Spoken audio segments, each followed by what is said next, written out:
ঐতিহাসিক বিবি চিনি শাহী মসজিদের সামনে, যেটি বরগুনা জেলার বেতাগী উপজেলায় অবস্থিত।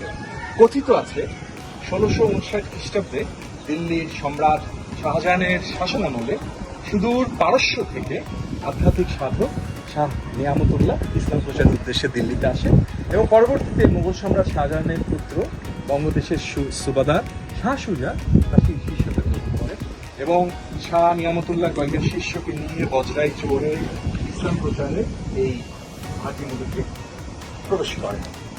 এখানে যে সমস্ত উপাদান দিয়ে মসজিদটি বানানো হয়েছে, ধারণা করা হয় যে ইটগুলি দিয়ে বানিয়েছেন। এই ইটগুলি হযরত নিয়ামতুল্লাহ রাহমাতুল্লাহ আলাইহি জিন দ্বারা এনেছিলেন, কারণ এটি এত বড় বিশাল যে মানুষের পক্ষে এটিকে বহন করা খুবই অসম্ভব। এটি হয়তো অনেকে মনে করেন আল্লাহর ওলি হিসেবে তার মসজিদকে আল্লাহর কেরামত, এবং লোকমুখে এটাও প্রচলিত আছে যে এই মসজিদটি তৈরি করেছিল পরীরা, তাই কেউ এই মসজিদকে পরীর মসজিদও বলে থাকেন।